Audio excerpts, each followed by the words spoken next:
Enquanto você se assenta, se você quiser acompanhar-me em uma leitura bíblica em Mateus no capítulo 6, o verso 9. Hoje leremos esse texto abençoador e aprender algo que o Senhor tem plantado em meu coração para liberar a sua vida.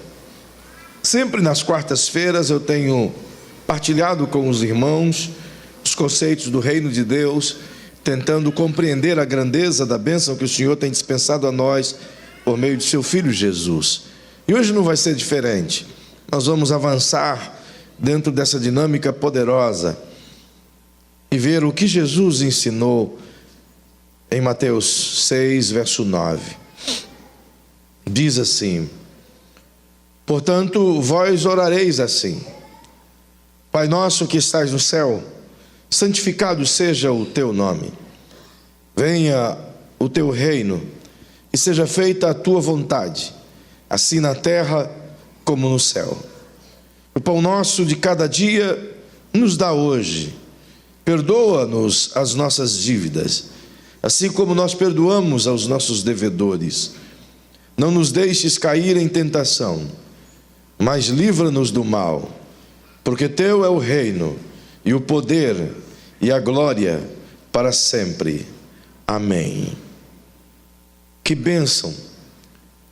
Para avançarmos nisso, eu sempre tenho esse hábito. Se você puder mais uma vez inclinar a sua cabecinha, fechar os seus olhinhos, por favor. Pai, mais uma vez, como igreja eu falo contigo em uma expressão de gratidão por essa palavra tão abençoada para mim e que acredito que será bênção para pessoas que estão aqui esta noite.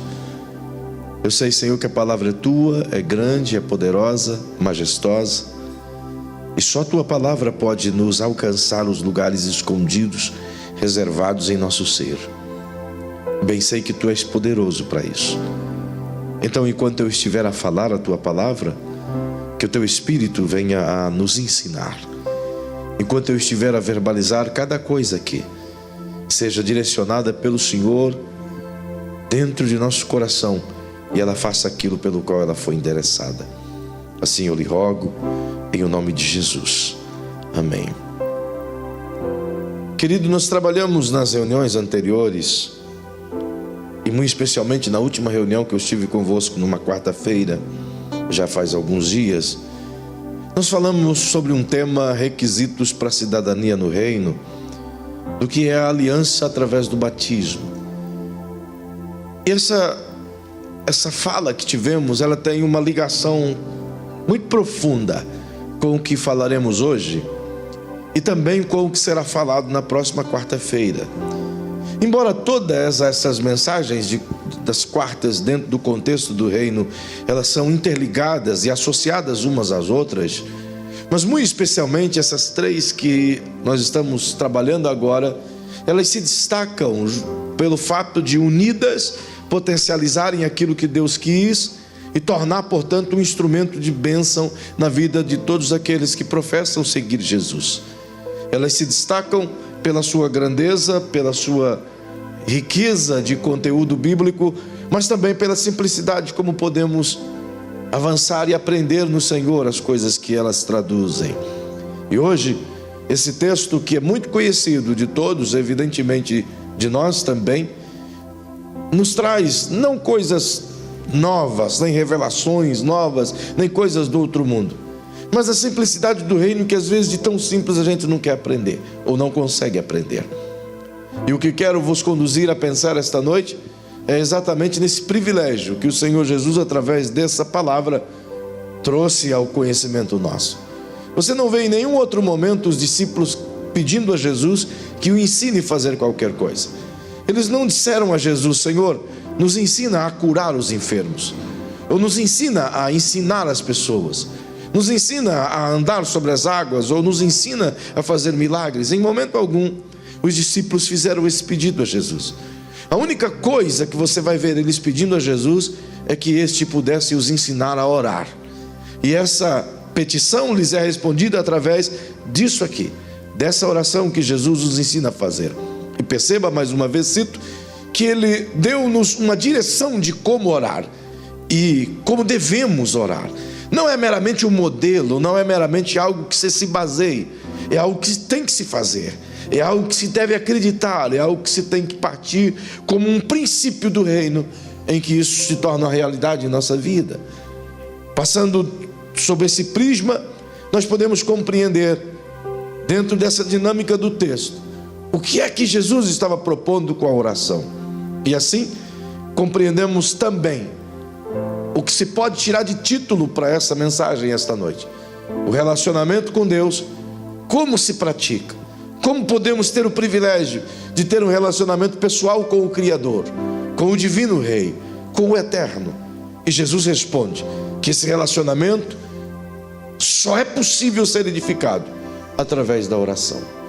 Ele nos pontua que todas as outras coisas são importantes. O crer em Jesus é importante, o batismo nas águas é importante, a fé em Jesus é importante, a comunhão com a igreja é importante.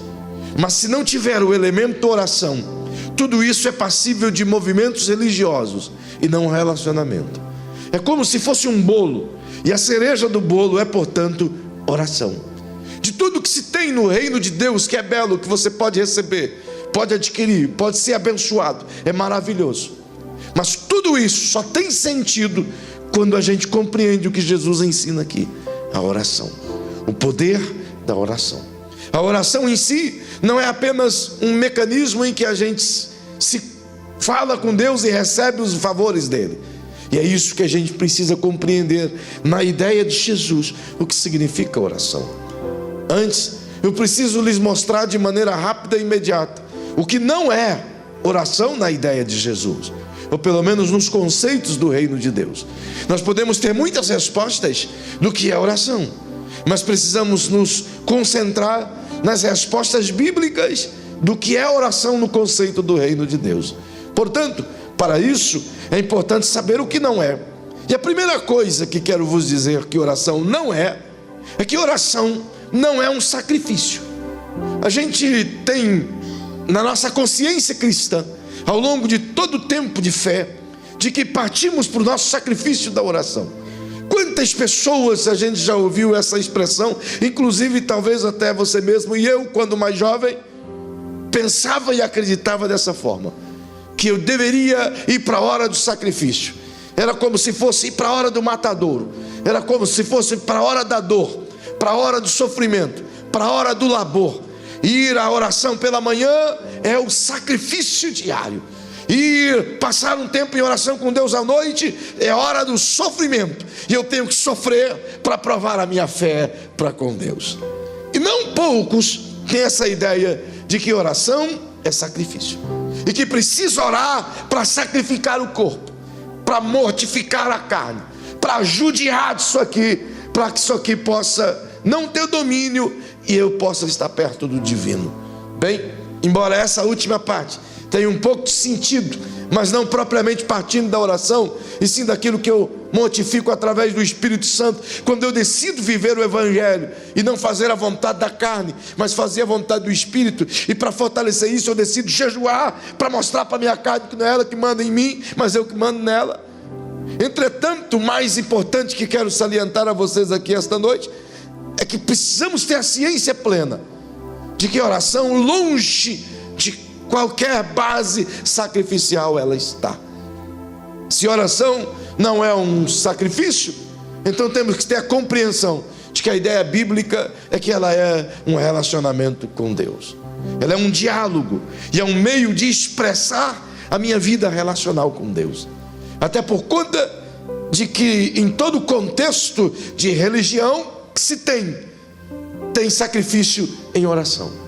Mesmo observando sobre o Antigo Testamento, você vai perceber que não tinha oração sem antes ser precedida de sacrifício. Desde os dias dos patriarcas, eles iam orar a Deus e encontrava sacrifício. Mas Jesus muda isso, e a gente percebe que você pode até fazer sacrifício com oração, mas você jamais pode fazer sacrifício sem oração. Entretanto, você pode fazer todo tipo de oração sem sacrifício. Você não pode fazer um sacrifício sem oração. Por quê? Porque é meramente um sacrifício. Mas você jamais pode ter a ideia de que a sua oração é um sacrifício e que para que você seja aceito por Deus, você tenha que primeiro fazer um sacrifício. E é fundamental compreender sobre esse prisma relacional. Se não, perceba, se você está do lado do seu cônjuge, você vai falar com o seu cônjuge. Se você não está do lado deste, procure o irmão que está perto de você e pergunta assim: quando você fala com o seu cônjuge ou com seu esposo ou sua esposa, pergunte, se você está do lado, você diga para ela: quando você fala comigo é um sacrifício?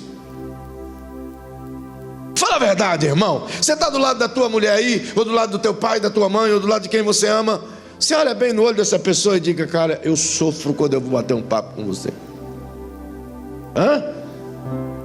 Pensa num sofrimento, é você sentar com a esposa e trocar uma ideia. Não. Pensa na luta, você sentar com teu marido, olhar para ele e dizer: meu Deus, vou ter que escutar.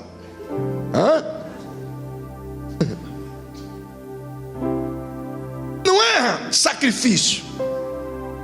E se você fica sem falar com o teu cônjuge durante um bom período, aí é sacrifício. É uma coisa horrível, porque vocês entendem que o seu relacionamento exige diálogo, respostas recíprocas de um para com o outro. É ou não é verdade? Você já pensou como viver ao lado desse bonitão ou ao lado dessa bonitona a vida inteira só trocando mensagens de WhatsApp? Embora muitos estão se animando a viver assim. Oi.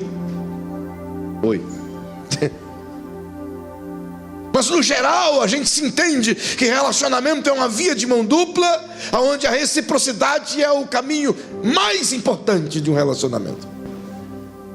Assim sendo, como é que eu posso compreender que oração é um relacionamento com Deus, se apenas eu posso depositar nos pés dele todo o meu labor?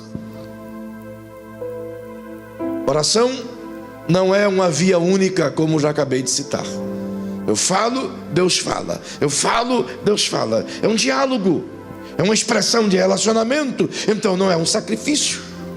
Porque do momento em que você orar se tornar um peso, não há amor,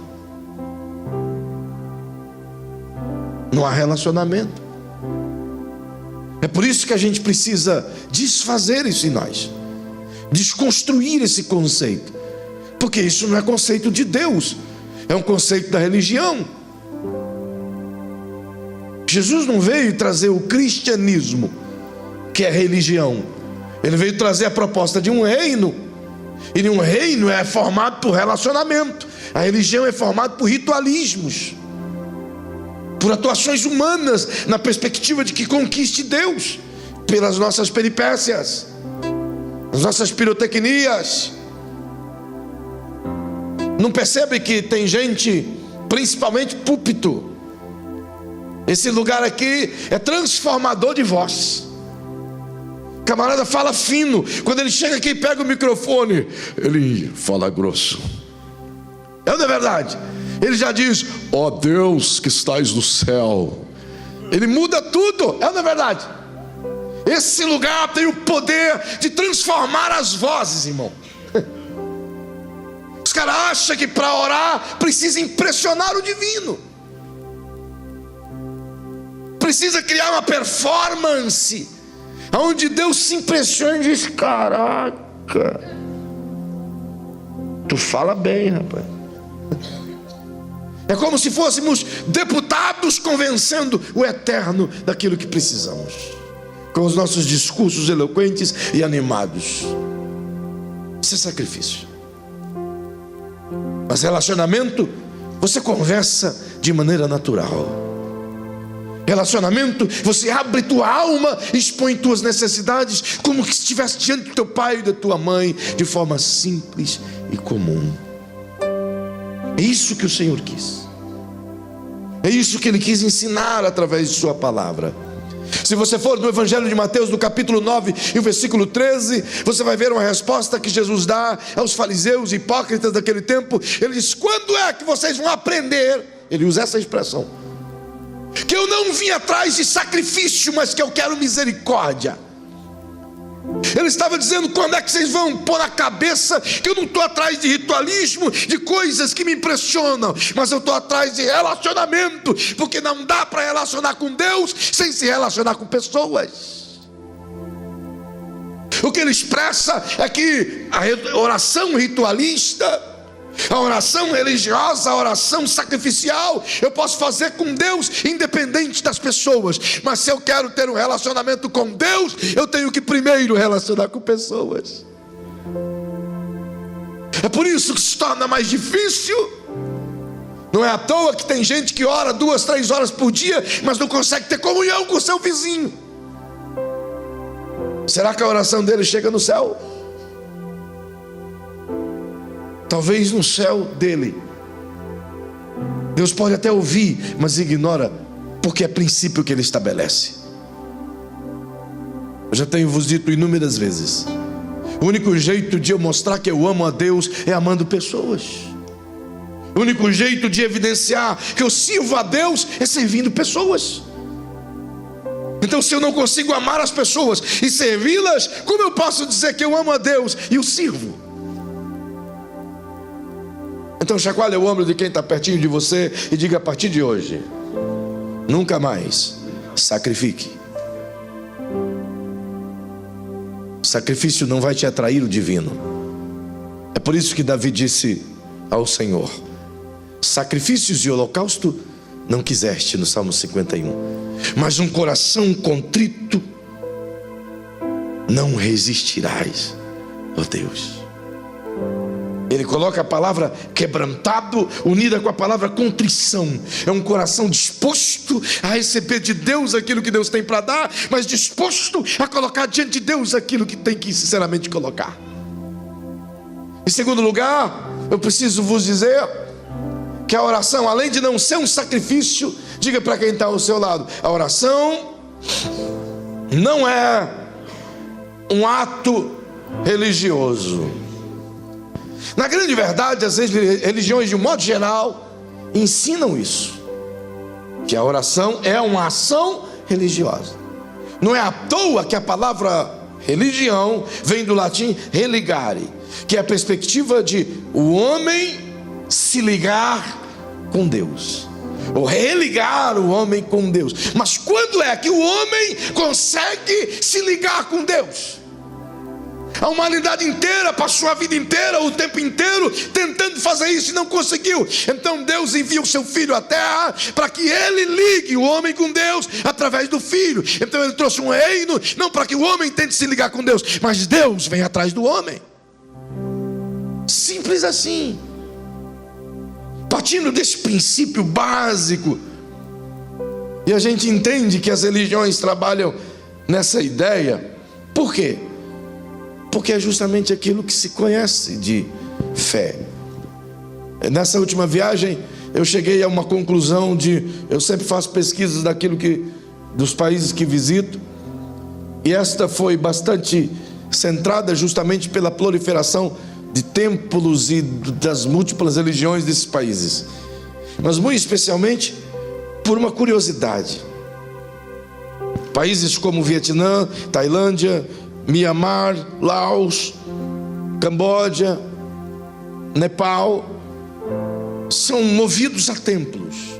Você anda um quarteirão, tem um templo grande, ou hindu ou budista. Na Tailândia e no Vietnã, muito budismo. A cada um quarteirão tem um templo grande. Nas esquinas tem os altares. Não tem pastores, não tem sacerdotes, não tem liderança, não tem célula, não tem pessoas que estão lá o tempo todo orientando, ou pregando, ou ensinando, ou cultos noturnos. Mas qualquer hora do dia ou da noite que você vai lá, tem gente ajoelhado, queimando incenso, chorando, o tempo todo, entrando e saindo. Mas para entrar paga, deixa os seus $10 e vai orar ao seu Deus. Interessante. Tudo quanto é lugar. Tem gente que passa horas ali, diante de um instrumento, de um objeto. E para eles aquele ato de oração, como por exemplo, se você for em Katmandu, numa região que eles chamam de tibetana, tem o maior templo budista do Nepal está exatamente dentro dessa região do Katmandu, e lá tem o que eles chamam de relógio de Buda anti-horário, onde você tem que circular todo aquele relógio e tocando naquelas, tem umas espécies de cilindros onde estão as orações hindus. Então você vai andando anti-horário e tocando em cada uma daquelas negocinhas para ir rodando, para ir te abençoando. Gente, milhares e milhares de pessoas o dia inteiro passando por ali, porque ele acredita que simplesmente o ato de ele fazer isso é o suficiente para a vida dele mudar. Não importa se tem alguma divindade o ouvindo ou se relacionando com ele, mas a ação dele é o que importa. Só que isso nunca funcionou para Jesus. Quando ele veio para desfazer esses conceitos, para ensinar que divindades só são divindades quando são relacionáveis. Nenhuma outra divindade pode ser relacionável senão aquele que se fez carne e habitou entre nós e falou conosco, e comeu como a gente comia, morreu como a gente morre, mas ressuscitou como a gente não ressuscita. É o único que se dá a condição de relacionamento. Só Ele pode fazer isso. Nos dá o acesso ao Pai, para que esse acesso não seja liberado e a gente não precise passar tempos e tempos na perspectiva de que nossa ação nos transforme. Não são atos religiosos, são atos relacionais. A terceira coisa que a oração não é, eu queria que você dissesse para quem está ao seu lado, diga: querido irmão, a oração não é algo politeísta ou multidirecional. Enquanto eu falava que oração não é um mecanismo religioso, eu me lembro de que Jesus disse em João no capítulo 4, versículo 23, que o Pai é Espírito, e importa que Ele seja adorado em espírito e em verdade. E o Pai procura tais que assim o adorem. Adorem como? Em espírito e em verdade. Ele está falando duas coisas muito importantes. Primeiro, o perfil de comunicação de espírito para com o espírito. É o meu entendimento para com o entendimento divino. É a minha percepção para com a percepção divina. Ele está dizendo que tem que haver contato, tem que haver ligação, tem que haver reciprocidade. E em verdade quer dizer o quê? Aquilo que eu sinto, aquilo que eu falo, aquilo que eu vejo, aquilo que eu tenho e aquilo que eu recebo. Não há falsidade, não há engodo, não há nada que possa ser manipulável por humanos. Ele está dizendo, é preciso haver conexões, que você não apenas fale, mas que você testemunhe do que sente. É por isso que vou agora nessa terceira questão. E oração, dessa perspectiva divina, não é algo politeísta, não é algo que você atira para qualquer lugar, multidirecional. O apóstolo Paulo, escrevendo, pregando em Atenas, lá no capítulo 17, o versículo 27 de Atos dos Apóstolos, ele diz que Deus espera que as pessoas o encontrem por aquilo que Ele fez. Sendo Ele único, Ele espera ser encontrado como único. E lembre-se que Ele estava em Atenas, um centro de adoração global, onde tinha milhares e milhares de deuses. E Ele encontra um altar, onde está escrito ao Deus desconhecido. E Ele se utiliza desse altar, dizendo: ao desconhecido que vocês fizeram um altar, não sabendo quem Ele é o Deus que eu prego. Ele é desconhecido de vocês, mas é o único que vocês deveriam adorar. Onde Ele expõe a verdade de que todas as outras coisas que as pessoas se prostram diante delas são criaturas que não se dão condições de respostas. É terrível. É por isso que Deus estabelece nos 10 mandamentos a ordem primária de não submeter a sua crença no segundo mandamento e a sua fé a divindades que não podem se relacionar contigo. É como se fosse uma afronta a si mesmo.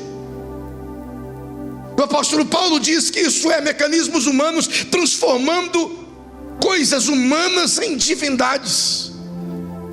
Animais peças humanas, quando que na verdade eu só posso conseguir relacionamento com quem é vivo.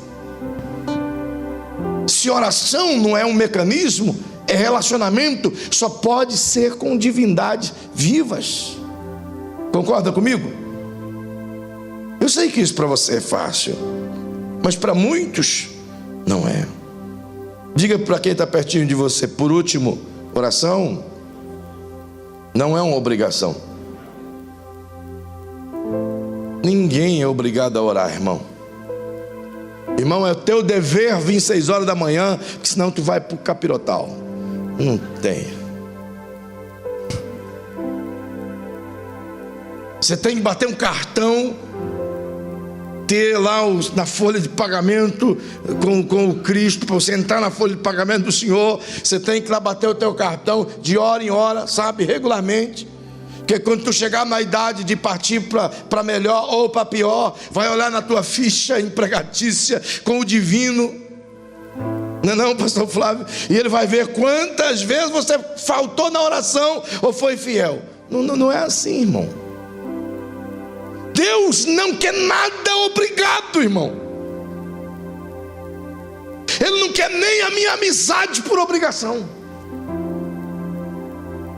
O maior privilégio que Deus deu ao homem é o privilégio de escolhê-lo ou rejeitá-lo.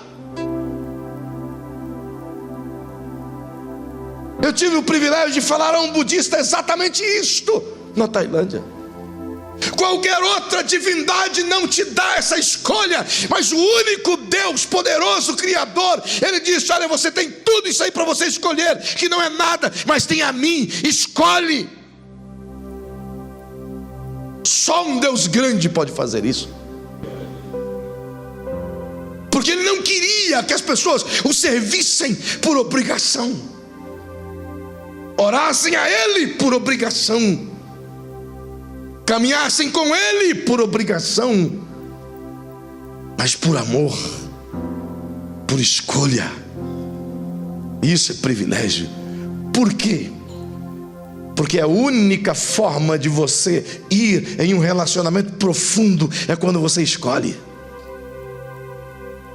Se você escolheu Ele, então Ele está abrindo a porta de uma imensa profundidade relacional. Mas qualquer outra coisa que a gente escolha, não há essa possibilidade. Isso é maravilhoso. Do momento que eu compreendo isso, muitas barreiras dentro de mim se destravam, porque eu descubro que a minha vida com o divino pode ser mais simples. E talvez alguém diga: pastor, mas as pessoas só funcionam se for na obrigação. Então elas serão condenadas, porque com o eterno não vai funcionar nunca. Eu venho de um ministério onde você tem que viver debaixo do jugo do talibanismo gospel, sabe, as burcas super modernas do cristianismo adequadamente brasileiro,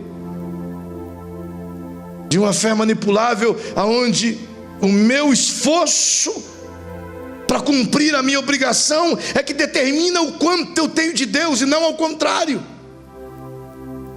Mas quando eu olho para o Evangelho, é o quanto eu tenho de relacionamento com o divino que determina como eu vou viver aqui. É por isso que a gente tem no Brasil uma massa de cristãos com boa capa, boa face, bom nome, bem vestido, parece um bom crente, mas por dentro não passa de um sepulcro caiado. E permita-vos dizer, a máscara não dura muitos dias, ela cai rápido, porque as atitudes aparecem com a caminhada. Não adianta posar de bom crente por um bom tempo, porque disse Jesus que os meus pecados externos não aparecem simplesmente do nada, eles são nascidos dentro. O que está podre é dentro. Quando eu descubro que vida com Deus não é obrigatoriedade, então eu entendo que eu quero me relacionar com Ele, então eu submeto meu ser a Ele, dizendo: muda por dentro primeiro. Nessa política eu descobri, meu irmão, meu Deus do céu, que o Jesus que a maioria dos crentes serve não é o Jesus da Bíblia. Que coisa mais triste. Não vou nem entrar nisso agora não, tá, pastor? Mas é lamentável, achando que essa fé manipulada, comprada, adquirida por sacrifícios meramente humanos é o que agrada a Deus. Entenda, vida com Deus é uma disposição de se relacionar, de querer, de estar com Ele. É por isso que João escreve lá na sua primeira carta, no capítulo 1, versículos 6 e 7, dizendo que o maior privilégio que nós temos é ter comunhão com Deus. E para ter comunhão com Deus é necessário ter comunhão com o nosso próximo. Isso é uma escolha pessoal. É uma escolha pessoal. Se oração não é nenhuma dessas coisas que vos citei, o que vem a ser então? Vamos na resposta de Jesus.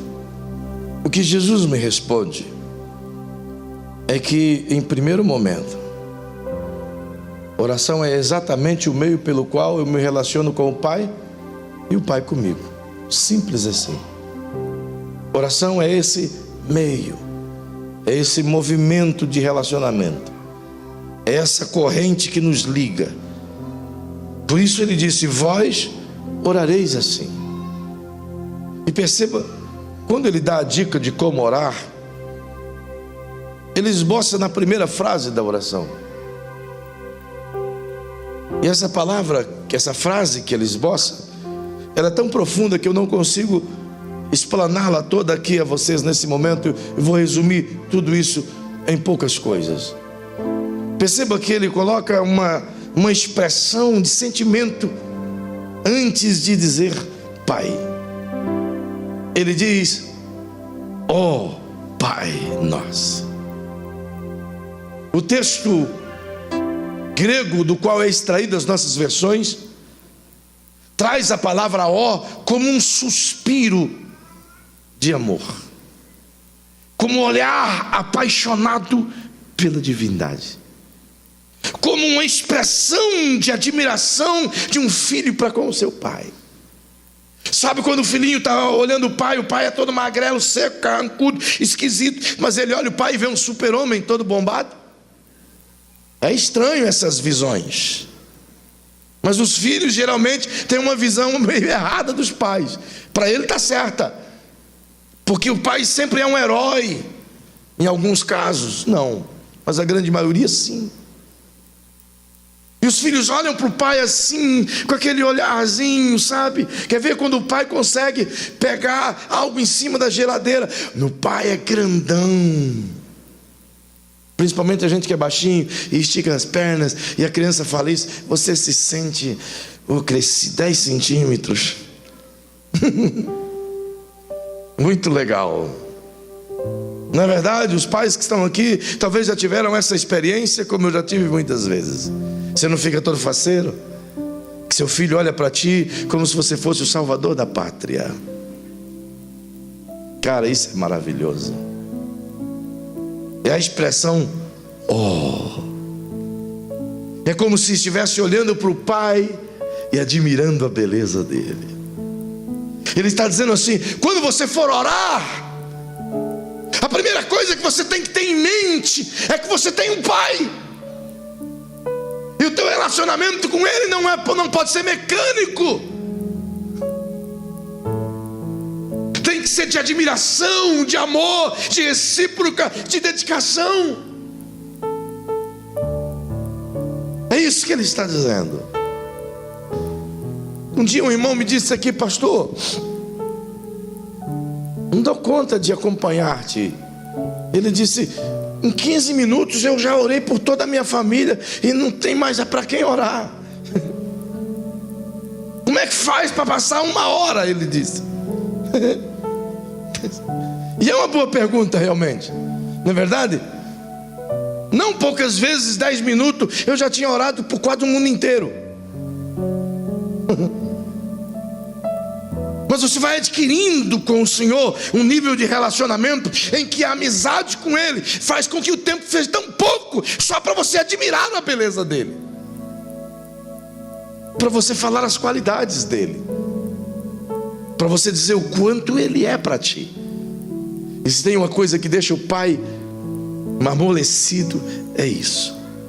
Eu lembro-me, há muito tempo atrás, isso já faz 13 anos, meu filho tinha 3 aninhos, era bem pequenininho, nós morávamos em Curitiba. Eu fui fazer uma de minhas viagens para fora do Brasil, para a África. Aí ele disse assim para mim: papai, me dá um carrinho controle remoto. Só que o João Pedro, ele tinha um problema, que ele é fera em desmanchar e não consertar depois. Então ele desmanchava tudo, virava farelo em questão de, minutos. Mas não tinha, dava conta de montar de novo, sobrava um monte de peça. Sempre ele estragava os carrinhos. E eu digo: eu não vou te dar não, porque você estraga tudo, você acaba com tudo. Vou te dar um para você não quebrar, de madeira, que é esse caminhão de madeira. Não, eu quero um carrinho de controle remoto. Isso foi uns 3, 4 dias antes da minha viagem. Eu digo: beleza. Um dia antes de eu viajar, essa experiência foi muito marcante para mim, e a partir dela eu comecei a observar as coisas. Um dia antes de eu viajar, eu estava sentado no sofá de casa, e ele veio no meu colo, deitou no meu colo e ficou passando a mão no meu rosto e dizendo assim: papaizinho querido, você é tão lindo, papaizinho querido. Eu fui me derretendo. Ele dormiu no meu colo, acordou, me abraçou e disse: oh, papaizinho querido. Na hora de dormir, eu vou colocar ele no berço, ele disse: me dá um carrinho controle remoto. Eu fui lá no Extra, que lá é 24 horas, buscar um carrinho controle remoto. Porque ele soube tocar onde o pai é tocável. Por isso Jesus disse: quando você for falar com o pai, toca no sentimento dele. Fala do jeito que ele gosta. Oh, paizinho. Abba, pai. Sabe o que significa a expressão Abba? Paizinho querido. O apóstolo Paulo diz: chama ele de paizinho querido. Você vai ver como vai derreter o coraçãozão dele. E Deus é assim. É por isso que ele detesta ritualismo, porque o ritualismo afasta a possibilidade de ter as pessoas no colo. Deus ama colo, irmão. Se tem uma coisa que ele gosta, é de ter os filhos no colo dele. Ele ama isso. O problema é que os filhos crescem. Não é à toa que Jesus diz: vocês têm que se tornar como crianças de novo, porque criança gosta de colo. É ou não é verdade? E se tem uma coisa que o pai ama, é quando a gente é criança demais. E ele fica triste quando a gente fica adulto, porque a gente fica adulto, a gente acha que é independente, não precisa mais dele. E a gente olha para Deus e a imagem que a gente tem do divino é geralmente do Thanos. Não é não? Parece um vingador. Junta os X-Men tudinho, os Vingadores tudo, tá lá aquele monstrengo. É Thanos, não é? Com o queixo desse tamanho, só que barbudo. É o Deus da nossa imagem, com um cajado de ferro numa mão e um chicote na outra. Ai de quem olhar para ele, que dirá pecar. Ele cospe no ser e o ácido te come. Quando na verdade ele é um pai faminto por filhos amorosos. Não é à toa que Jesus disse: o pai procura, o pai ainda procura. Essa expressão mexe com a minha alma. É por isso que isso me motiva pelas manhãs, me dizer: Senhor, está procurando alguém?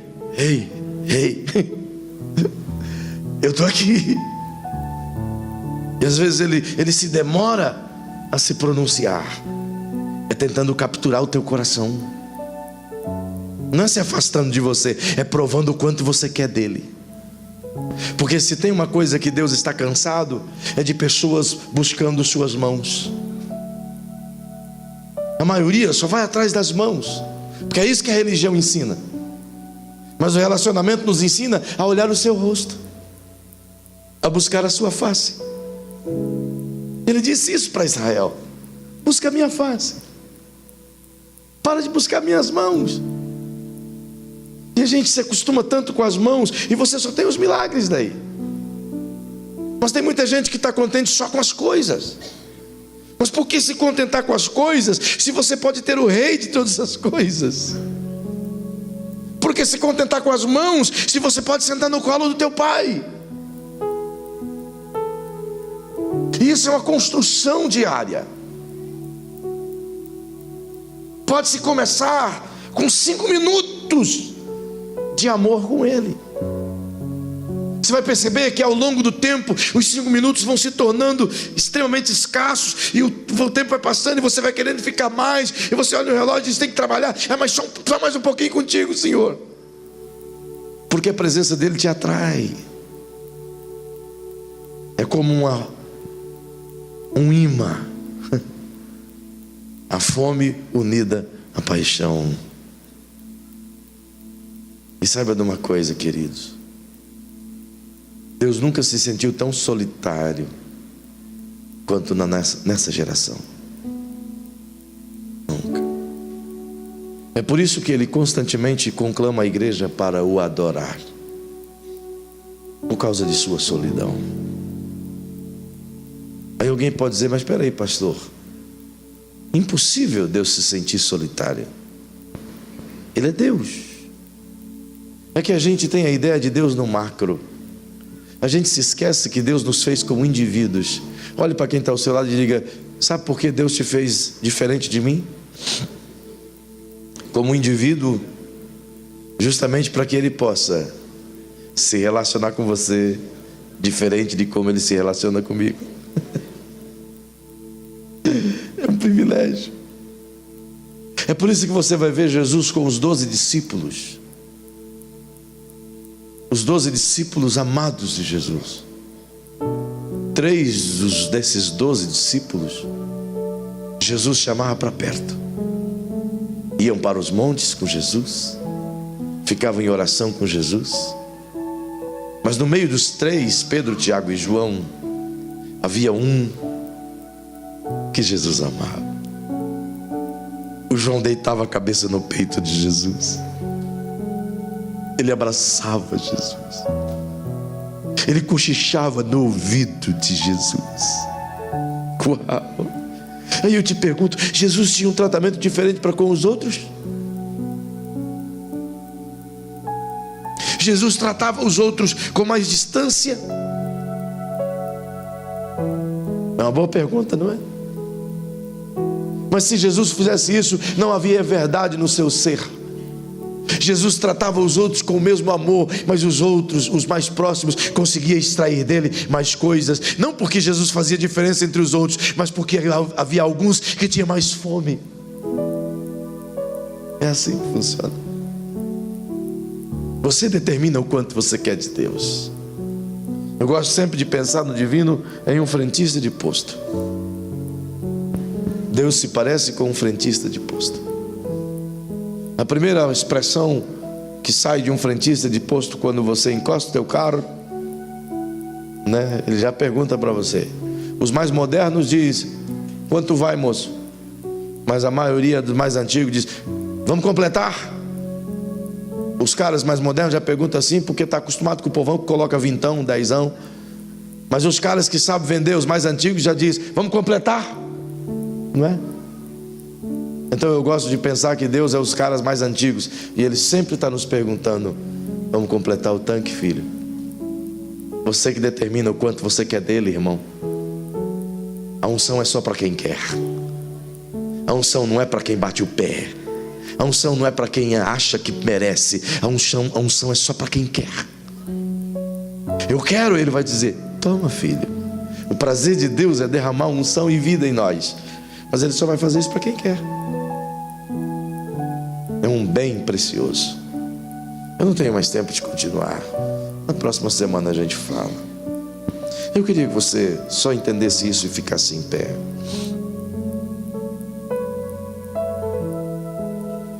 Sabe, quando você olha para o Antigo Testamento, você vai perceber, como eu afirmei agora há pouco, não havia oração que não fosse precedida por sacrifícios. Você olha o primeiro nível relacional, depois da queda, Caim e Abel. Eles foram fazer um culto e uma oração a Deus, então fizeram primeiro um sacrifício. Tanto Caim quanto Abel ofereceram um sacrifício a Deus. Se você caminhar um pouquinho mais, você vai encontrar Noé indo orar a Deus, e antes da oração ele faz um sacrifício. Você caminha um pouquinho mais, você vai encontrar o Abraão. E você vai ver no capítulo 12, o capítulo 13, o capítulo 14, o capítulo 15 e o capítulo 17. Abraão fazendo o sacrifício antes da oração. Mas no capítulo 22 de Gênesis, você vai ver Abraão fazendo o seu último sacrifício, a saber, Isaac. Até naquele momento, Abraão tinha um relacionamento com Deus, onde o que iniciava o diálogo era o sacrifício. Mas no capítulo 22 em diante, o Abraão viveu pelo menos 65 anos ainda e não fez nenhum outro sacrifício. Por quê? Porque a partir de Isaac, toda a dúvida que havia no coração de Abraão, do relacionamento dele com o divino, foi tirada, e ele passou então a ser amigo de Deus. Se você voltar um pouquinho no Gênesis, você vai encontrar um cara chamado Enoque. A Bíblia diz que o Enoque não provou a morte, porque Deus para si o tomou. Por quê? A expressão anterior é maravilhosa: e Enoque andava com Deus. Enoque não fez sacrifício. Por quê? Por que ele não aparece fazendo sacrifício, um homem de tal importância no judaísmo? Porque ao invés de sacrifício, preferiu relacionamento. Abraão fez sacrifício até saber que ele poderia nutrir um relacionamento com o divino. E o pai diz: esse cara é meu amigo. E você vai ver a sequência, os outros patriarcas, até chegar em Moisés. Interessante, Moisés, porque Deus nunca pediu para Moisés fazer um sacrifício, nunca, mas pediu para Israel sacrificar. Moisés, ele falava diretamente com Deus, a ponto de seu rosto brilhar. Mas Israel não. Para falar com Deus, eles tinham que primeiro sacrificar. Até que chega um ponto em que Deus diz, através de Malaquias, dizendo: cansei até dos seus sacrifícios. Seus sacrifícios são de obras mortas, disse ele. A esse ponto, Israel nem com sacrifício mais conseguia falar com Deus. E o desejo do divino não é que as pessoas tivessem mediadores ou intercâmbios entre ele e elas. Então Deus envia seu filho Jesus para o sacrifício. Deus proveu um sacrifício e disse: agora eu fiz um sacrifício eterno, imutável. O sacrifício de meu filho não exige outro sacrifício, foi de uma vez por todas. Para quê? Para que por meio do sacrifício do filho, o acesso ao Pai fosse liberado a todos. Significando que agora, mesmo que alguém diga é necessário você fazer um sacrifício para falar com Deus, aí Deus vai dizer para você: mas o meu filho já foi o maior sacrifício, venha direto. A porta está aberta. O véu se rasgou. E o véu se rasgou de alto a baixo. Flávio Joséfo diz que o véu que havia no templo reformado por Herodes ele tinha 4 centímetros de grossura, com 8 tranças entre os 4 centímetros de linho, de 4 cores. E que se você colocasse 24 cavalos de cada lado, puxando, não tinha a habilidade e a força nenhuma para poder rasgar aquele véu. Mas quando ele está na cruz, o Pai diz: eu estou provendo o meio. Eu quero que vocês falem direto comigo agora. Eu quero que vocês se relacionem comigo agora. Então ele rasga o véu de alto a baixo, abriu o caminho do Santo dos Santos e diz: pode entrar, a casa é sua.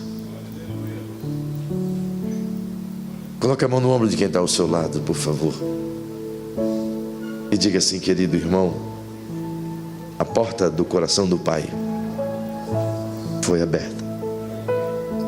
Convite para entrar no coração do Pai foi feito. A única pessoa que pode decidir avançar ou retroceder é você. O Pai quer você lá, é você que decide se quer ir, voltar. Você que decide se quer mais de Deus ou menos de Deus. A escolha é sua. Se você puder inclinar sua cabecinha agora, fechar os seus olhinhos. Paizinho, eu bem gostaria de explanar com mais profundidade essa ponte de relacionamento contigo, Senhor. Justamente porque sei da grandeza do que é uma vida de oração e o nível de relacionamento que isso produz. É por isso que o meu desejo, Senhor, como teu servo e servidor desta igreja, é que cada um dos irmãos que estão aqui, das irmãs que estão aqui, das crianças, daqueles que não vieram ao culto esta noite, cada uma dessas pessoas possam ir além do que conseguiram até aqui.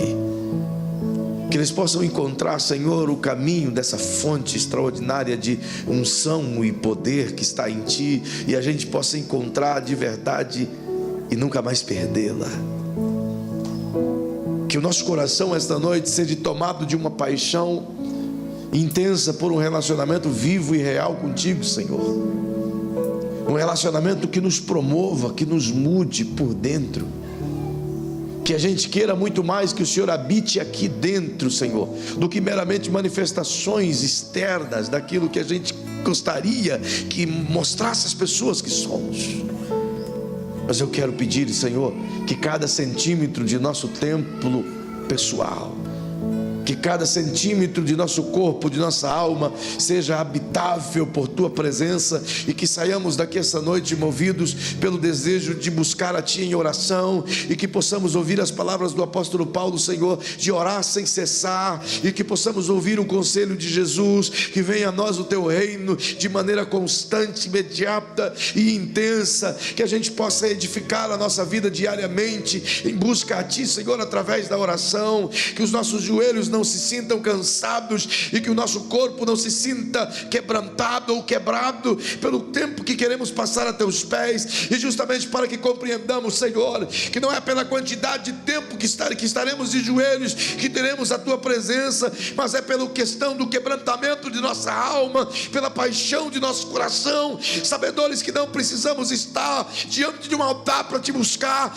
mas que o altar é o nosso próprio coração, que a nossa alma, Senhor, é onde o fogo deve queimar, aonde estivermos é o lugar de buscar a Tua presença, mas que possamos aprender um cantinho de nossa vida e preparar um lugar secreto, aonde eu possa me esconder das coisas dessa vida e esconder somente em Ti. Eu lhe peço, oh amado de nossa alma, continue dando-nos a oportunidade, continue-nos com a porta aberta, continue nos convidando para que entremos no Santo dos Santos. Não tire de nós esse privilégio, ainda que muitos tenham olhado para trás, ainda que muitos não tenham aceitado o teu convite, ainda que muitos de nós tenham ignorado esse privilégio de viver uma vida de intimidade, em oração, em comunhão.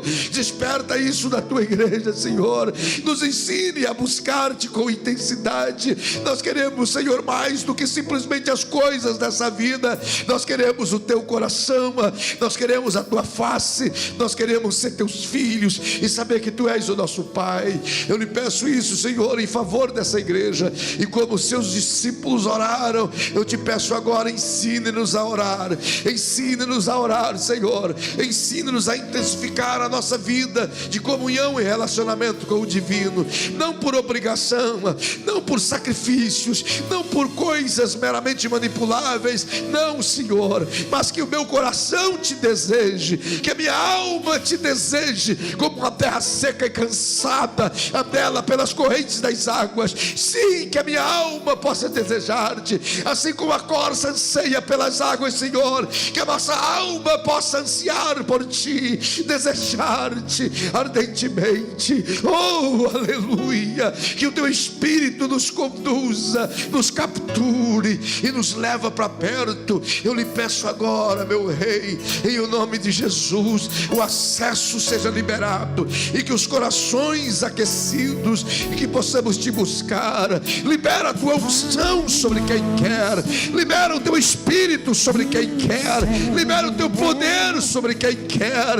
Oh, Espírito Santo, vem com teu fogo e nos arranca dessa mornidão, vem com teu fogo e nos aquece outra vez, vem com teu Espírito e sacode as nossas entranhas, de modo que possamos ter um altar em chamas para a glória do teu nome. Eu lhe peço, Senhor, nos enche outra vez de paixão.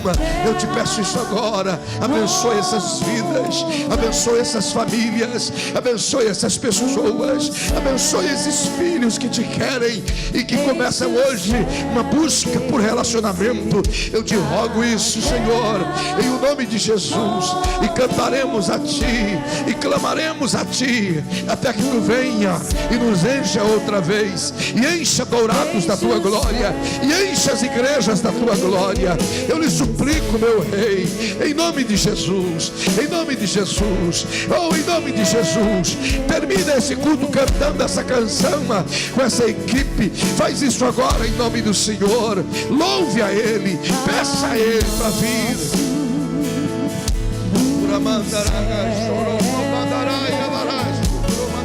Santo é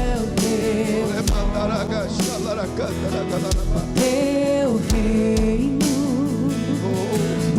Salte a sua voz para terminar e canta com força. A vontade seja feita na terra como é no céu.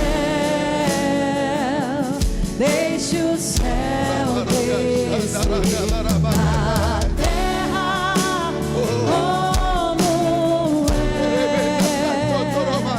no céu. Deixe o céu descer. Deixe o céu descer. Clame outra vez. Deixe o céu descer. Deixe o céu descer. Deixe o céu descer.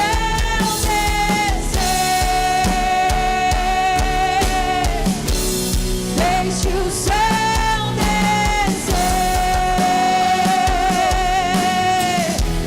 Deixe o céu descer. Deixe o céu descer.